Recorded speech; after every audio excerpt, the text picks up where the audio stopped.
Hey, last night, Bishop Strickland was on the World Over Live program. Let me play a clip for you. I think it's very, very telling. He didn't mention a single administrative concern that I heard. He did mention a lack of fraternity with my brother bishops, which I think is basically comes down to a lack of, I'm speaking up and they're not. So that was one thing. The fact that I didn't implement Traditionis Custodes, I basically didn't not implement, I just didn't respond. We have a few Latin masses, and as I said, I felt like I couldn't deprive that portion of the flock of the nourishment they were receiving. Sounds synodality to me. Sounds like we're discipling, accompanying, being merciful, smelling like the sheep. But apparently not so much the Vatican these days. We've invited Dr. Anthony Stine from Return to Tradition to be on the program to weigh in. Good morning to you, Dr. Stine. Good morning. Thank you for inviting me back on your show. Sounds to me like Bishop Strickland is getting the same treatment as the bishop in Puerto Rico. Very similar. He didn't really lay the hammer on Traditionis Custodes. He wasn't having collegiality with his brother bishops, and he also didn't implement the jab, which was something that came up last night with Bishop Strickland, Raymond, Arroyo as well. What say you, Dr. Stine? Bishop Strickland is just the latest in a long line, and he won't be the last, as I'll be reporting on my channel tomorrow. There's something happening in France right now with a bishop. There's religious orders being getting apostolic visitations in ways that, if you are familiar with how almost always traditional or just sometimes conservative religious orders are getting visitations from Rome, what almost always happens, which is that they get shut down, their nuns scattered as a community to other religious orders that are much more, we'll say, in line with the current zeitgeist in much of the church. Instead of being traditional or very conservative, they, traditional appearing religious who wear habits and keep the actual old disciplines and often are dedicated to the old form of the liturgy will find themselves in religious communities where, if they wear the habits at all, they wear them only for Mass. Otherwise, you may bump into one at the grocery store dressed like you or I, and you would never even know unless you knew them personally. I think a lot of Catholics are missing this point. There is a growing list of bishops that are finding themselves retired with no assignments. If you can give us the lowdown, that'd be great. Sure. The one that they don't include is Archbishop Vigano. Yes. Who was essentially removed as apostolic nuncio after he introduced Kim Davis. Right. So that their list does not include Archbishop Vigano. But here we have an article that is where they actually, on the Italian website, they are publishing someone else's article, and they found some names that weren't included. And so we are adding, of course, Vigano to this list. So it's several, and there's Monsignor Mario Oliveri from the Bishop of Albenga Imperia, which I'm not sure where a lot of these places are, full disclosure, but he was placed under commissioner by Pope Francis at the age of 72, which means that somebody else was running his diocese, and he'd become essentially a figurehead of his diocese. There's Archbishop Morandi, secretary of the then CDF, the Congregation for the Doctrine of the Faith, now Dicastery for the Doctrine of the Faith. He was dismissed, even though he was his 5-year term was not up, and he was sent to become a bishop of a small diocese. He was an archbishop sent to an actual diocese, not an archdiocese. So he had a job, but this was, he hadn't quite angered anybody enough, I guess. But he hadn't gone along with the program, because the Congregation for the Doctrine of the Faith's job, their key task, is to preserve the integrity of the faith, both against priests who were acting like Ted McCarrick will say, or also to prevent error from rising up within the church, because that's been a problem. Yes. Another one is Monsignor Matteo Visioli. He was the undersecretary for the Dicastery of the Doctrine of the Faith. He was sent to be a parish priest somewhere, okay? Wow. This is, a Monsignor sent to be a parish priest in the Apennines. Like, here, go be a priest in the most rural parish we can find. Then he had Cardinal Stella, who had been, briefly been at least looked at to be prefect for the congregation for the clergy.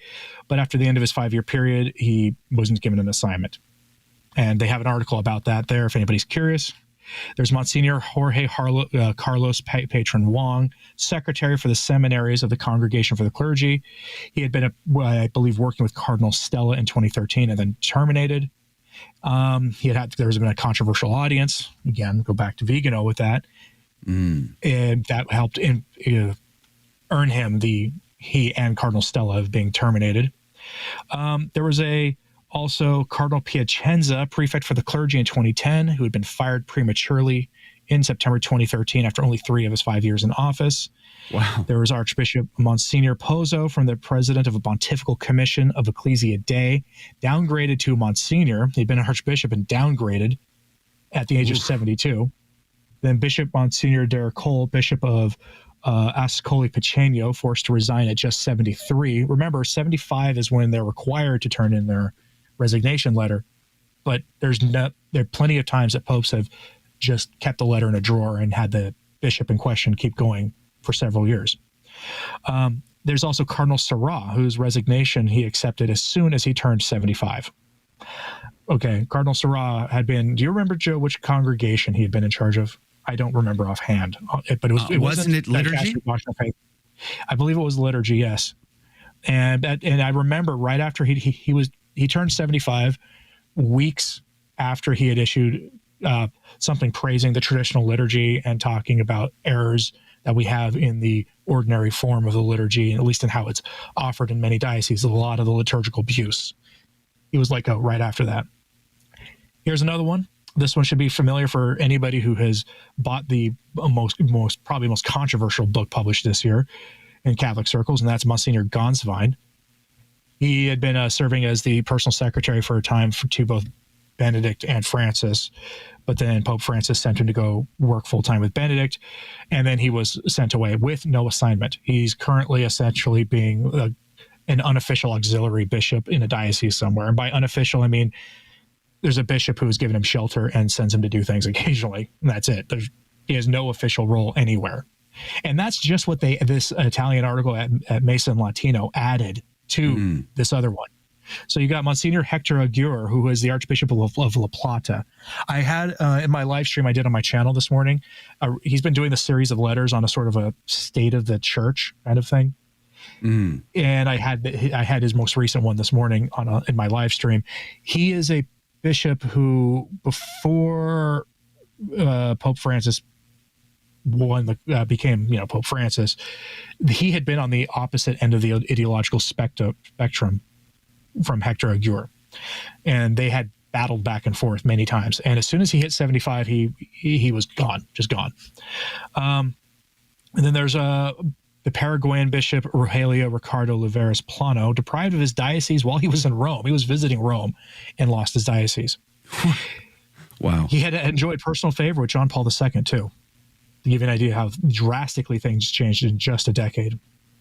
And then, of course, you had Monsignor Daniel Fernandez Torres, at just 57 years old, sent into retirement 18 years early. Okay. He was guilty of not sending his they had been told by Rome to close all their seminaries, and except for one, a very, very progressive modernist seminary.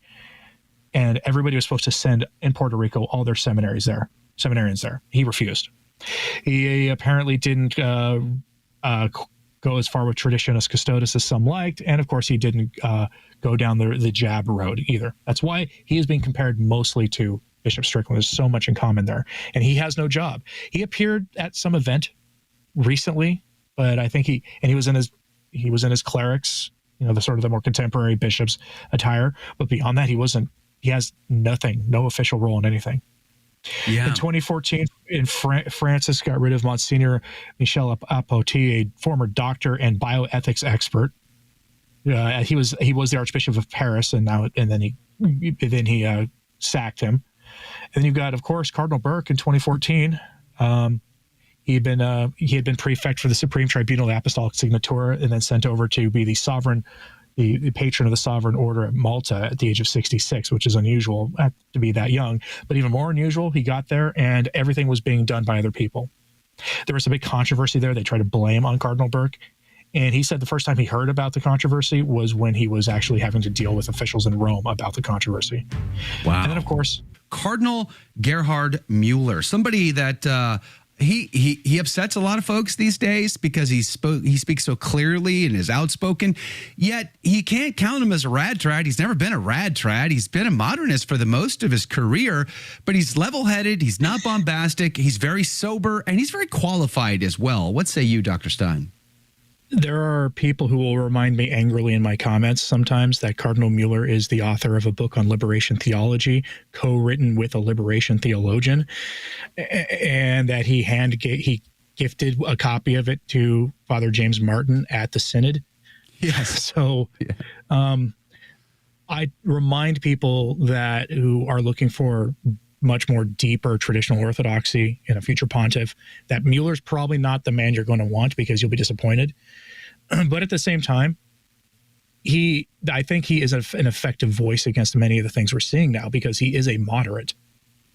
And as I personally am not a moderate, but the one thing moderates have going for them is that people are more willing to listen to them. They're not as easy to dismiss because based on our own ideological biases. And that's why I like Cardinal Mueller. I am personally more inclined to with the Bishop Athanasius Schneider of the world, partially because he's willing to go places with his critique of the problems in the church right now, and much of the sources going back 60 years that many others are not willing to. He's willing to admit that there were problems in some of those Vatican II documents. He's, he also angers people because he won't touch certain hot button issues that a lot of people want him to go to. But it's interesting with Cardinal Mueller that he was dismissed because at the age of 69, his term as the prefect for the Congregation for the Doctrine of Faith ended, and Pope Francis didn't give him another job, meaning he was functionally retired. So there are like degrees of how this happens, right? Some of these bishops are sent to go be, the ordinary for a diocese. That is a demotion. Yes, you're an archbishop, but you are now a bishop of a diocese, right? Some of them have been demoted from being bishops to priests. Many of their personal secretaries were sent to the most remote parishes possible, but a lot of them were just not given jobs. And it does. You begin to wonder if maybe they should, form an informal network among themselves to provide assistance, because there are innumerable canceled priests out there. Wasn't that what Vigano did? Didn't Vigano create a network?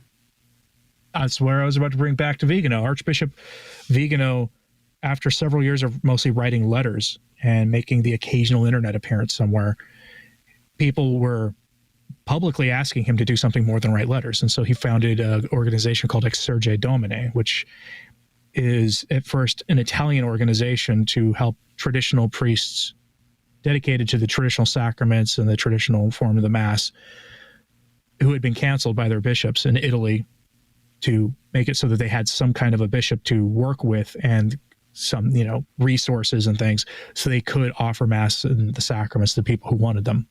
He then launched this year, just a few months ago, the American branch of that. So there's one in Italy and one in the United States. And of course, this brings up some obvious questions. Should some bishops, certain recently canceled American bishops, go and associate themselves with that? I've had people say that, yes, Bishop Strickland should do that. Now, and while I would maybe be inclined to agree with that, I'm happy to see that he's focusing himself first on prayer and then letting the prayer lead to the action that he's going to take. My only hope is that Vigano has contacted, the SSPX at this point and said, look, how is it you are maintaining reasonably decent relations with Rome, not being in schism, even though you're canonically in sort of limbo, which is essentially their official stance? And how are you doing this? Because Archbishop Vigano is not a young man anymore. Yeah. There needs to be, if you're going to support these multitudes of canceled traditional priests, there needs to be a network of support for them until such a time as the bishops might be inclined to, call these priests back and welcome them to their dioceses. It's really weird that you're seeing this happen too at a time when it's well known that there are not a lot of priests don't want to accept offers or promotions to become auxiliary bishops and then ordinaries of dioceses. And so I'm sure they have somebody in mind for Tyler, Texas, but at the same time, I would not be surprised if next spring we're still talking about who's going to replace Bishop Strickland. Yeah. I'm sure there's not going to be a mad rush, but I want to go back to something we kind of touched on at the end of the last segment, and that is what I call the canary in the coal mines. Again, you can pull out anybody you like, Dr. Taylor Marshall. You can pull out Kennedy Hall or Vigano or Schneider. You can pull out a lot of people that the other side of the equation, they're going to be like, oh, those are radrads. Those are crazy people. They just talk about crazy things. They just hate the Pope. They'll say all kinds of things about that. I don't think you can make that statement about Dr. Ralph Martin. I don't think you can make that statement about Dr. Scott Hahn. I don't think you can make that statement about a lot of people. And I do include, to your point a minute ago, I do include Cardinal Mueller in that category. What would you say to that? I mean, I think it's a red flag. I don't think every Catholic should pay attention to the fact that Dr. Ralph Martin is speaking out. I mean, he is your middle road, go along to get along seminarian professor for decades now. He's not a rad trad. He was a charismatic. He's not a crazy person. He doesn't hate the papacy or the church in any way, shape, or form. And he is speaking out about it. That should be a red flag for just about everybody. The one that was for me was when Scott Hahn started hinting at things. I was at that point, it was that should have been for a lot of people who are either actively avoiding confronting things going on in the church right now, or who are suspicious of those of us who are maybe take a more strident position than many people are comfortable with. That should have been the red flag, because Scott Hahn is, I've never met the man, but he seems to be like one of the most nicest, charitable men you'll ever see. I get that from watching his addresses, and some traditional Catholics have issues with some theological positions he takes. I don't know. I don't trouble myself with that. I just know that when you lose somebody who is practically universally loved, there's a problem. Yes. And I recently saw somebody going after Steve Ray in that same way. Sure. Yes. Because Steve Ray at one point shared an article or a part of a speech or something from Father Altman, where Father Altman was saying things that were against the secular religion of social justice. And immediately he got dragged through the mud. Steve Ray.